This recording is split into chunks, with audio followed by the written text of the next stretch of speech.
नमस्कार. लग्नाची बेडी या मालिकेच्या आजच्या भागामध्ये मी तुम्हा सर्वांचे अगदी मनपूर्वक स्वागत करते. आजच्या भागामध्ये आपल्याला पाहायला मिळतं कृष्ण ही राघवसोबत शॉपिंगला जाण्यासाठी तयार होत असते, परंतु तिला तयार होण्यासाठी खूप उशीर झालेला असतो आणि म्हणूनच राघव कृष्णाच्या रूममध्ये येतो आणि कृष्णाला विचारतो किती उशीर. तर आता कृष्ण ही राघवला म्हणते सॉरी झाली माझी तयारी असं म्हणत ती पटापट तयारी करत असते. तर आता राघव कृष्णाला म्हणतो किती वेळ लागतोय रेडी होण्यासाठी. इतक्या वेळात मी स्वतःला 10 वेळा चेंज करून रेडी झालो असतो. तर आता कृष्ण ही राघवला म्हणते 1 मिनिट, मग जेंट्स लोकांचं काय, पॅन्ट घातली शर्ट घातलं की झालं काम, रेडी होण्यासाठी कितीसा वेळ लागतो आहे. परंतु आम्हा बायकांचं तसं नाही ना, टॉपपासून बॉटमपर्यंत रेडी व्हावं लागतं. केसांची हेअरस्टाईल, त्यांचा मेकअप, त्यानंतर चेहऱ्याचा मेकअप, डोळ्याचा मेकअप वेगळा, ओठांचा वेगळा, गालाचा वेगळा, मग असा मेकअप करायला उशीर तर लागणारच ना. आता कृष्णाची बडबड ऐकून राघवला मात्र कंटाळा आलेला असतो. राघव कृष्णाला म्हणतो बस बस कळालं मला. तर आता कृष्ण ही राघवला म्हणते कळालं ना, मग विचारतोस कशाला. तर राघव कृष्णाला म्हणतो लेट झालं म्हणून मी विचारलं, आणि हो रेडी होण्याची प्रोसेस आता जर तू समजावत बसलीस ना तर अजून लेट होईल. आणि हे बघ तसंही तुझ्यासोबत शॉपिंगला यायला माझा मूड नाही. तर आता कृष्ण ही राघवला म्हणते बंदर क्या जाने अदरक का स्वाद. तर आता राघव कृष्णाला विचारतो की तू मला बंदर म्हणालीस. तर कृष्णा म्हणते नाही मी तुला बंदर नाही म्हणाली, आपण तर बंदरला तुझी उपमा दिली आहे. तर त्यानंतर राघव कृष्णाला म्हणतो इम्पॉसिबल, तुझ्यासोबत कसं बोलायचं हे मलाच कळत नाही. तर आता कृष्ण ही राघवला म्हणते आता बोलण्यामध्ये वेळ कोण घालवत आहे, चल उशीर होत आहे असं म्हणत कृष्ण ही राघवला शॉपिंगला घेऊन जाते. तर आता कृष्णाच्या रूमच्या बाहेर मधू त्यांचं बोलणं ऐकत असते. आता कृष्ण आणि राघव तिथून निघून गेल्यानंतर मधू लगेचच शकुंतला देवींना फोन करते. तर आता शकुंतला देवी मधूला म्हणतात बोला मैना राणी. तर मधू म्हणू लागते राघव आणि कृष्णा आत्ताच घरातून निघाले आहेत. तर शकुंतला देवी मधूला म्हणतात हे सांगण्यापेक्षा पाठलाग करा त्यांचा, म्हणजेच कृष्णा खरंच सिंधू असेल तर ती नक्कीच इस्पितळात जाईल. तर आता मधू म्हणू लागते अगदी बरोबर. तर त्यानंतर शकुंतला देवी म्हणतात मैना राणी मला हे सगळं काही विचित्रच वाटत आहे जरा. अहो बघा ना, कृष्णा 4 दिवस कुठे गायब होती हे काही आपल्याला अजूनही कळालं नाही, त्याचा ठाम ठिकावा काहीच लागत नाही. आणि ती गायब काय होते, तिच्या जागी पिंकी मॅडम काय येतात, आणि तुमचा राघव कृष्णा सिंधू आहे का याची DNA टेस्ट काय करतो, म्हणजे या सगळ्याचा काही परस्पर संबंध तर नसेल ना.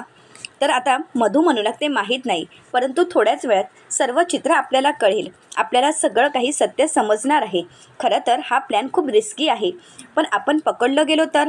तर आता शकुंतला देवी मधूला म्हणतात तुमच्यामध्ये रिस्क घेण्याची हिंमत जर नसेल ना तर राघू आणि त्या कृष्णाचं लग्न लावून द्या, म्हणजे तुमच्या मनासारखं होईल. तर आता मधू म्हणू लागते ते शक्य नाही. मग शकुंतला देवी म्हणतात मग आम्ही सांगतोय तसंच करा. तर शकुंतला देवी मधूला त्यांचा प्लॅन सांगतात. तर मधू म्हणते हो. तर दुसरीकडे पाहायला मिळतं राघव कृष्णाला घेऊन एका रेस्टॉरंटमध्ये गेलेला असतो. तर आता कृष्ण ही राघवला म्हणते लंबू तू मला इथे कशाला घेऊन आला आहेस, आपण शॉपिंग करणार होतो माहीत आहे ना तुला. राघव म्हणतो की हो, परंतु आपण थोडं खाऊन घेऊ. तर आता राघव कृष्णाला म्हणतो बघ तुला जे काही हवं ते तू ऑर्डर कर. तर इकडे राघव आणि कृष्णाच्या मागावर शकुंतला देवींच्या सांगण्यावरून मधू आलेली असते आणि त्यांच्यावर लक्ष ठेवून असते. तर इकडे कृष्णा ही मेनू कार्ड वाचते आणि राघवला म्हणते लंबू इथे मच्छी मिळत आहे. नाही मी इथे काहीच खाणार नाही. राघव म्हणतो नाही मच्छी मिळत नाही, थांब मी तुला सांगतो असं म्हणत राघव ते वाचून दाखवतो आणि म्हणतो माकियातो. ते माकियातो आहे, मच्छी नाही, आणि हे पेज तुझ्या काही कामाचंच नाही आहे, त्यामुळे तू पेज चेंज कर. तर आता कृष्णा म्हणते बरं. तर आता इकडे मधू मात्र त्या दोघांवर लक्ष ठेवून असते. तर कृष्ण ही मेनू कार्ड वाचत म्हणते साधा डोसा, मसाला डोसा, समोसा चाट, आणि राघव तिच्याकडे पाहत असतो. तर आता कृष्ण ही राघवकडे पाहते आणि राघवला विचारते परंतु लंबू मला एक सांग, तू का चाट झाला आहेस, असा का बघतोयस माझ्याकडे, काय झालं आहे. मात्र राघव काहीच बोलत नाही. तर दुसरीकडे मधू ही शकुंतला देवींना फोन करते. तर आता शकुंतला देवी मधूला विचारतात मैना राणी काय झालं, काही अपडेट आहेत का. तर त्यानंतर मधू म्हणू लागते की हो, राघव आणि कृष्णा आता एका रेस्टॉरंटमध्ये खाण्यासाठी आले आहेत. तर शकुंतला देवी विचारतात खरंच ते शॉपिंगला गेले होते का. तर आता मधू म्हणू लागते की हो, ते शॉपिंगलाच गेले होते, कारण त्यांच्या हातात शॉपिंग बॅग आहेत. तर आता शकुंतला देवी मधूला विचारतात पण पुढील अपडेट. तर आता मधू ही शकुंतला देवींना म्हणते मी फोन चालू ठेवते, आता तुम्ही स्वतःच ऐका. तर आता शकुंतला देवी कृष्णा आणि राघवचं बोलणं ऐकत असतात. तर आता राघव कृष्णाला म्हणतो की माझ्या प्रश्नाचं खरं उत्तर देशील का. तर आता कृष्णही राघवला म्हणते नाही. तर राघवला धक्काच बसतो. तर त्यानंतर कृष्णही राघवला म्हणते, अरे लंबू विचार ना, मी तुझ्या प्रश्नाचं खरं खरं उत्तर देईल. तर त्यानंतर राघवा कृष्णाला विचारतो, मग मला सांग तू 4 दिवस कुठे गायब होतीस? आता मात्र कृष्णा शांतच होते आणि त्यानंतर राघवला म्हणते, झालं, अडकली का तुझी कॅसेट तिथेच येऊन? अरे मी तुला सांगितलं ना, आणि हो माझ्या बेस्टीने तर तुला सांगितलंच आहे मी कुठे गेले होते. अरे तू माझ्यासोबत लग्न करणार आहे, मग सत्य परिस्थिती जाणून घेण्यासाठीच माझी बेस्टी इथे आली होती आणि म्हणूनच मी एक्झिट केलं आणि त्याने एंट्री केली. परंतु आपण आता एक काम करतो, तू सतत तोच प्रश्न विचारणार त्यापेक्षा मी आता या प्रश्नाचं उत्तर माझ्या मोबाईलमध्ये रेकॉर्ड करते आणि ते उत्तर मी तुला पाठवते. म्हणजे कसं होईल लंबू, तुला जेव्हा जेव्हा तो प्रश्न पडेल तेव्हा ते उत्तर तू बघ, म्हणजे तुझ्या लक्षात येईल की उत्तर काय आहे. सतत मला प्रश्न विचारायची काहीच गरज नाही. तर राघव आता कृष्णाला म्हणतो, हो पण मला असं का वाटत आहे की तू आणि तुझी बेस्टी म्हणजेच ती पिंकी काहीतरी लपवत आहात. तर आता कृष्णही राघवला म्हणते, लंबू मी कुठल्या देवाची शपथ घेऊ आणि तुला सांगू? तर राघव म्हणतो, शपथ घेण्यापेक्षा तू खरं सांग, जे काही आहे ते खरं सांगून मोकळी हो. परंतु कृष्णा काही बोलतच नाही. तेवढ्यातच ऑर्डर घेण्यासाठी वेटर आलेले असतात. तर आता कृष्णा ही ऑर्डर देत म्हणते, बर्गर, पास्ता, पिझ्झा, सँडविच आणि हो मँगो ज्यूस. तर त्यानंतर कृष्णही राघवला म्हणते, लंबू अरे तू तर काहीच ऑर्डर दिली नाही आहेस, अरे तुझ्यासाठी पण काहीतरी ऑर्डर कर ना. तर आता राघवा कृष्णाला म्हणतो, परंतु तू केली आहेस ना, मग मी शेअर करू शकतो. तर कृष्णा म्हणते, आपल्यासाठी आहे ती ऑर्डर, आपल्याला भूक लागली आहे. तर राघव विचारतो, एवढी भूक? तर त्यानंतर राघवा कृष्णाला विचारतो, हे सगळं काही तू एकटीने खाणार आहेस का? तर आता कृष्णा म्हणते, काय झालं, काही प्रॉब्लेम आहे का? तर त्यानंतर कृष्णाही मोठ्यानेच बोलत म्हणते, मला भूक लागली आहे आणि म्हणून मी मागवलं आहे आणि मला शॉपिंगला यायचं होतं, तरीसुद्धा तू जबरदस्तीने मला इथे घेऊन आला आहेस. असं म्हणत कृष्णाही खुर्चीवर चढते आणि मोठमोठ्याने म्हणते, आता आपण खाण्यासाठी काहीतरी मागवलं आहे तरीसुद्धा तू माझं खाणं काढणार आहेस का? म्हणजे तेवढंही तुला काहीच समजत नाही आहे का? एखाद्याला जर भूक लागली तर तो खाऊही शकत नाही आहेस का? आणि तू म्हणत आहेस का एवढं सगळं खाणार आहेस? एक लक्षात ठेव लंबू, तुला जर पैशाचा प्रॉब्लेम असेल ना, तर माझी जी काही रोकड तू देणार आहेस ना त्यामधून कटिंग कर, परंतु माझं खाणं काढलेलं मला आवडणार नाही. राघव म्हणतो, बरं ठीक आहे, परंतु मला असं बोलायचंच नव्हतं. मी एवढंच तुला विचारलं की हे जे काही मागवलं आहेस ते तू सगळं खाणार आहेस का? कारण जेव्हा आपण इथे आलो तेव्हा तूच तर म्हणाली होतीस ना की मला भूक नाही आहे, म्हणून मी तुला विचारलं. ठीक आहे, तुला जे काही खायचं आहे ते खा, परंतु आता शांत हो. तर आता कृष्णा म्हणू लागते, सांगितलं होतं, परंतु आता इथे आल्यानंतर आपल्याला भूक लागली आहे आणि म्हणून मी आपल्याला जे काही हवं ते मी मागवलं आहे आणि तुला जे ऑर्डर करायचं असेल ते तू कर, परंतु माझं खाणं काढू नकोस. आता राघवा कृष्णाला शांत करत म्हणतो, प्लीज शांत हो. तर त्यानंतर कृष्णाला तो खुर्चीवरून खाली उतरतो आणि सर्वांची माफी मागत म्हणतो, सॉरी, तुम्हा सगळ्यांना डिस्टर्ब झालं असेल, परंतु सॉरी, तुम्ही कंटिन्यू करू शकता. तर त्यानंतर राघवा कृष्णाला म्हणतो, शांत हो आणि तुला जे काही बोलायचं आहे ते शांततेत मला सांग.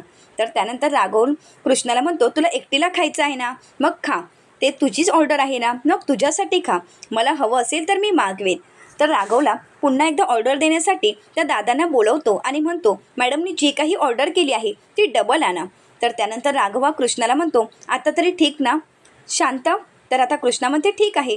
तर त्यानंतर कृष्णही राघवला म्हणते, लंबू कसं झालं माहीत आहे का, जेव्हा आपण शॉपिंगसाठी आलो त्या गडबडीत मला कळालंच नाही की मला भूक लागली आहे, परंतु जेव्हा तू खाण्याचं नाव काढलंस तेव्हा माझ्या लक्षात आलं की आपल्याला खरंच खूप भूक लागली आहे. परंतु लंबू मला एक टेन्शन यायला लागलं आहे. राघव विचारतो, कशाचं? तर त्यानंतर कृष्णा म्हणू लागते की आता आपलं मॅरेज होणार आहे, मग त्यानंतर तू आपलं खाणं मोजणार आहेस का?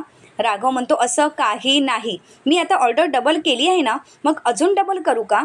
तर कृष्णा म्हणते, नाही, एवढं बस आहे, ते जर खाऊन झालं आणि अजून जरा मला भूक लागली वाटलंच तर मी अजून सांगेन. राघव विचारतो, का? तर कृष्णामध्ये काही प्रॉब्लेम आहे का? तर राघव म्हणतो, नाही, काहीच प्रॉब्लेम नाही आहे, तुला जेवढं हवं तेवढं तू मागवू शकतेस. तर आता दुसरीकडे पाहायला मिळतं, मधू ही शकुंतला देवींना फोन करते. तर आता शकुंतला देवी मधूला म्हणतात, मैनाराणी, आमचा फोन कट करायची हिंमतच कशी झाली तुमची? तर त्यानंतर मधू ही शकुंतला देवींना म्हणते, ऐका, तुम्हाला जे काही बोलायचं आहे ते नंतर बोला, परंतु माझं ऐकून घ्या, मला तरी असंच वाटत आहे की ही कृष्णाच आहे. शकुंतला देवी विचारतात की कशावरून? तर मधू म्हणू लागते, कारण माईला बरं बरं नाही हे कळल्यावर ती हॉस्पिटलला गेली असती, परंतु तिने तसं काहीही केलं नाही. ही तर शॉपिंग करत आहे आणि मस्त खात आहे, हिला काहीच फरक पडत नाहीये. मला तरी वाटतंय ही कृष्णाच आहे. तर त्यानंतर शकुंतला देवी म्हणतात, मैना राणी, एक गोष्ट लक्षात ठेवा, काही झालं तरी निर्णय घेण्यासाठी घाई करू नका. जे काही आहे ते शांत विचार करूनच करा आणि लवकर तिच्यावर विश्वास ठेवू नका. तर मधू म्हणते की हो ठीक आहे. तर आता दुसरीकडे पाहायला मिळतं, कृष्णाने ज्या काही डिश ऑर्डर केलेल्या असतात त्या सर्व डिश समोर आलेल्या असतात. आता त्या सर्व डिश पाहून कृष्णही राघवला म्हणते की आता कसं टेबल अगदी भरल्यासारखं वाटत आहे. आता टेबल भरलं म्हणजे पोटही भरेल. आता राघवा कृष्णाचं काही न ऐकताच खाण्यासाठी सुरुवात करत असतो, परंतु कृष्णही राघवला थांबवत म्हणते, थांब थांब लंबू. तर राघव विचारतो, आता काय, अजून काही ऑर्डर करायची आहे का? तर आता कृष्णही राघवला म्हणते, नाही, मी काय म्हणत होते, आपण रेस लावायची का? तर राघव आता कृष्णाला म्हणतो, कृष्णा अगं मला खरंच खूप भूक लागली आहे, आपण आधी खाऊ आणि मगच रेसचं बघू. तर आता कृष्णाही राघवला म्हणते, अरे तू ऐकून तरी घे ना. अरे तुला काय वाटत आहे मी त्या रनिंगच्या रेसबद्दल बोलत आहे का? अरे नाही, तुझा मडका काय वेगळीकडेच विचार करत असतो का? अरे आपण खाण्याच्या रेसबद्दल बोलत आहे, आपण रेस लावू म्हणजे जो पहिला संपवेल त्याला आईस्क्रीम मिळेल. राघव म्हणतो, नाही, आता रेस वगैरे काही नको, मला खायचं आहे, मी खाऊ का? तेवढ्यातच राघवला फोन येतो. तर आता राघवा कृष्णाला म्हणतो, एक मिनिट, हा अर्जंट कॉल आहे, मला अटेंड करावाच लागेल, परंतु तोपर्यंत तू खाण्याची प्रॅक्टिस करायची असेल तर प्रॅक्टिस कर किंवा खायला सुरुवातही कर. असं म्हणत राघवा फोनवर बोलण्यासाठी तिथून निघून जातो. तर आता कृष्णाही त्या सर्व डिश पाहते आणि म्हणते, बर्गर, पिझ्झा, सँडविच सगळं काही समोर आलं आहे, अगदी मन समाधान झालं आहे. असं म्हणत ती आता बर्गर खाण्यासाठी घेते. म्हणता म्हणता ती एक एक गोष्ट सगळी खायला सुरुवात करते. तर इकडे राघवा फोनवर बोलत असतो, परंतु राघवने आपल्याला पाहू नये यासाठी मधूही लपण्याचा प्रयत्न करत असते. तर दुसरीकडे कृष्णाही इकडे तिकडे कुठेही न पाहता समोर आलेल्या डिशेस संपवायला सुरुवात करते. आता पिझ्झा खाण्यासाठी सुरुवात करते. आता पिझ्झाही खाऊन संपलेला असतो. तर त्यानंतर ती पाणी पिते आणि तृप्त झालेली असते आणि म्हणू लागते, झालं, बस झालं. तर त्यानंतर राघव म्हणतो, या विषयावर आपण नंतर बोलू. असं म्हणत राघव फोन कट करतो. तर इकडे मधू कृष्णाचं सगळं खाऊन झालेलं असतं आणि ती शांत बसलेली असते. तर आता राघव खाण्यासाठी येतो, परंतु जेव्हा त्याचा टेबलवर लक्ष जातो तेव्हा मात्र राघवला धक्काच बसतो. राघव कृष्णाला विचारतो, संपलं, सगळं संपलं? तर कृष्णा म्हणते की हो. तर त्यानंतर कृष्णाही राघवला म्हणते, मी तुला सांगितलं होतं ना, मला खूप भूक लागलेली आहे आणि म्हणूनच सगळं काही संपलेलं आहे. राघव म्हणतो, ठीक आहे, तुला अजून काही मागवायचं आहे का? तसं असेल तर मला सांग. तर आता कृष्णही राघवला म्हणते, नाही लंबू, मी जर अजून काही मागवलं तर तुझे सगळे पैसे संपतील आणि मग तुझं पॉकेट खाली होईल आणि मग मात्र आपल्याजवळ शॉपिंगला पैसेच राहणार नाही. राघव म्हणतो, नाही नाही, असं काही नाही आहे, तुला जर अजून काही हवं असेल तरी तू मागवू शकतेस. तर कृष्णा म्हणते, नाही नाही, आता मला खरंच काही नको आहे, कारण माझं पोट पूर्ण भरलेलं आहे, परंतु तुला जर काही खायचं असेल तर तू मागव, तुझ्यासाठी काही ऑर्डर करायची असेल तर तू कर. आता राघवला आता प्रश्न पडलेला असतो की कृष्णाने एवढं सगळं कसं काय खाल्लं असेल. तर त्यानंतर राघवला पुन्हा एकदा ऑफिसचा कामाचा मेसेज येतो. आता राघव त्याच कामामध्ये बिझी असतो. तर दुसरीकडे कृष्णाही पाहते तर तिच्या लक्षात येतं की तिथे मधू आलेली असते आणि हे सगळं काही कृष्णाला अगोदरच माहीत असतं. आता कृष्णाही राघवच्या आणि मधूच्या नकळतपणे गोदामावशींना मेसेज करत विचारते की शकू आत्यांची तब्येत आता कशी आहे. तर आता गोदामावशी कृष्णाला मेसेज करत म्हणतात, मी माहिती काढली आहे आणि शकू आत्या अगदी व्यवस्थित आहे, माई कुठल्याही हॉस्पिटलमध्ये ॲडमिट नाहीत, मधूने खोटं सांगितलं, माईंना हार्ट अटॅक आला आहे. आता हे ऐकल्यानंतर कृष्णाला खूप आनंद झालेला असतो. तर आता कृष्णाला गोदामावशी आणि तिच्यातील संवाद आठवतो, कारण कृष्णही गोदामावशींना विचारते, गोदामावशी अगं तू कुठे होतीस? तर गोदामावशी म्हणतात, अगं मी सामान आणायला बाहेर गेली होती, परंतु मला एक सांग, तुझा चेहरा एवढा का पडला आहे? तर आता कृष्णाही गोदामावशींना म्हणते की मधू आणि राघव मला सतत विचारत आहेस की तू कुठे गेली होतीस, मी त्यांना काय सांगू? तर आता गोदामावशी म्हणतात, पिंकीताईने त्यांना एवढं चांगलं उत्तर दिलं आहे तरी त्यांना संशय आहेच का? त्यांचा अजूनही तुझ्यावर विश्वास नाही का? तर कृष्णा म्हणते, नाही, आणि त्यात खूप मोठा प्रॉब्लेम झाला आहे, तो म्हणजे माझ्या शकू आत्याची तब्येत बरी नाही आहे. तर आता गोदामावशी विचारतात की कोण शकू आत्या? तर आता कृष्णा म्हणते की माझी आत्या, परंतु आता मला माझ्या आत्याला बघायला जावंच लागेल. असं म्हणत कृष्णा ही आत्याला बघण्यासाठी निघालेली असते. तर आता गोदामावशी तिला थांबवत म्हणतात, नाही कृष्णा, तू कुठेही कुठेही जायचं नाही. अगं तू त्यांच्यावर कसा काय विश्वास ठेवू शकतेस? माझा तर त्या मांजोडीवर विश्वासही नाही. तर आता कृष्णाही गोदामावशींना म्हणते, परंतु खरंच शकू-आत्याला बरं वाटत नसेल तर मला तिथे जाणं महत्त्वाचं आहे. गोदामावशी, माझी आई लहानपणीच गेली, परंतु माझ्या आईनंतर शकू-आत्याने माझा सांभाळ केला. मला लहानाचं मोठं शकू-आत्यानेच केलं आहे. अगदी मुलीसारखं मला वाढवलं आहे आणि आता जर तिला गरज असेल आणि मी तिथे नसेन तर आता गोदामावशी म्हणतात, अगदी बरोबर आहे, परंतु लेकीचा विचार कर. आता आपण एवढे प्रयत्न केले आहेत आणि आता सावी मिळायची वेळ आली आहे. मग आपली छोटीशी चूकसुद्धा आपल्याला महागात पडू शकते. तर त्यानंतर कृष्णा म्हणते, परंतु शकू-आत्यांची तब्येत, कारण मला त्यांना बघावं लागणारच आहे. तर गोदामावशी म्हणतात, तू काळजी करू नकोस, ते मी बघते. तर त्यानंतर कृष्णा म्हणते, परंतु गोदामावशी, तू जर तिथे गेलीस आणि तुझ्या म्हणण्याप्रमाणे जर मधूची माणसं तिथे असतील तर ती तुला नक्कीच ओळखणार ना? तर गोदामावशी म्हणतात की हो, परंतु बरोबर आहे तुझं, पण काळजी करू नकोस, मी तिथे जाणार नाही. मी माझ्या माणसांना पाठवणार आहे. तेवढ्यातच बाहेरून राजश्री काकूंचा आवाज येतो आणि म्हणूनच कृष्णाही बाहेर येते. तर इकडे रत्नाकर काका म्हणत असतात, राजश्री अगं तू कुठेही जाऊ नकोस. तर आता कृष्णा विचारते, काय झाले मदर, तू कुठे चालली आहेस अशी तुरू तुरू तुरू? तर त्यानंतर राजश्री काकू म्हणतात, अगं आता तुमचं लग्न जवळ आलं आहे, मग खरेदी करायला नको का? कोणीतरी खरेदी करायला जायलाच हवं ना. आणि मी जर खरेदी करायला नाही गेली तर कसं जमणार आहे सांग ना. एवढी लग्नाची घाई आहे, मग सगळी खरेदी तर करायलाच हवी ना. तर आता कृष्णा म्हणते, परंतु मदर तू कुठेही जाऊ शकत नाही. तर आता राजश्री काकू म्हणतात, म्हणजे तू सुद्धा यांच्याच बाजूने बोलणार आहेस का? पण मी जर अशी घरात राहिली तर मग लग्नाची खरेदी कोण करणार आहे? तर आता कृष्णा म्हणते, गोदामावशी. गोदामावशी करेल ना, तुम्ही लिस्ट द्या, मग गोदामावशी जे काही हवं ते नक्कीच घेऊन येईल. तर गोदामावशी म्हणतात की हो, मी सगळं काही घेऊन येईन, तुम्ही काळजी करू नका. तर आता राजश्री काकू म्हणतात, अगं पण असं कसं? कारण स्वतः गेल्याशिवाय मार्केटमधून आपल्याला घरी काय आणायचं आहे, आपल्या घरात कोणती गोष्ट हवी आहे हे कळत नाही आणि म्हणूनच मार्केटमध्ये जावं तर लागणारच ना. तर आता कृष्णा म्हणते, मदर अगं जग कुठे गेलं आहे? अगं तू एक काम कर ना, तू घरीच थांब. तू असा विचार करू नकोस की दुकानात जाऊनच आपल्याला वस्तू आणायला हवी. गोदामावशी तिथे गेल्यानंतर व्हिडिओ कॉल करेल आणि तुला जे काही हवं आहे ते तू अगदी फायनल तिला सांगू शकतेस. अगदी घरात बसून तुला जे हवं ते मिळणार आहे. तर आता राजश्री काकू म्हणतात, ठीक आहे, तुम्ही आता माझं काही ऐकून घेणारच नाही आहात.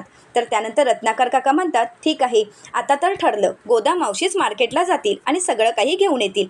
तर आता राजश्री काकू म्हणतात, गोदामावशी तुम्ही माझ्या रूममध्ये चला, मी तुम्हाला लिस्ट देते. आता हे सगळं काही कृष्णाला बोलणं आठवत असतं. तर आता कृष्णानेच गोदामावशींना हॉस्पिटलमध्ये पाठवलेलं असतं. तर आता कृष्णही मनाशीच म्हणते, मधू तू कितीही डावफेच खेळ, परंतु तू शेर असशील तर मी सव्वा शेर आहे. माझ्या मुलीला तू माझ्यापासून लांब केलंस, परंतु त्या प्रत्येक त्रासाचा मी बदला घेणार आहे. तू माझ्या मुलीला जो काही त्रास दिला आहेस त्या सगळ्याचा हिशोब तिची आई चुकता करणार आहे. मी सिंधू आहे हे तुला कधीही कळणार नाही. आता कृष्णाला मात्र मधूचा खूप राग आलेला असतो. तर त्यानंतर राघवला फोन येतो. राघव म्हणू लागतो की आपण घरी जाऊया का? तर कृष्णा म्हणते, अरे लंबू तू तर काहीच खाल्लं नाही. तर आता राघव म्हणतो की नाही, माझं महत्त्वाचं काम आहे, त्यामुळे आपल्याला जावंच लागेल. तर आता राघवा घरी जाण्यासाठी घाईने निघालेला असतो. तर आता कृष्णाही राघवसोबत घरी जाण्यासाठी निघते.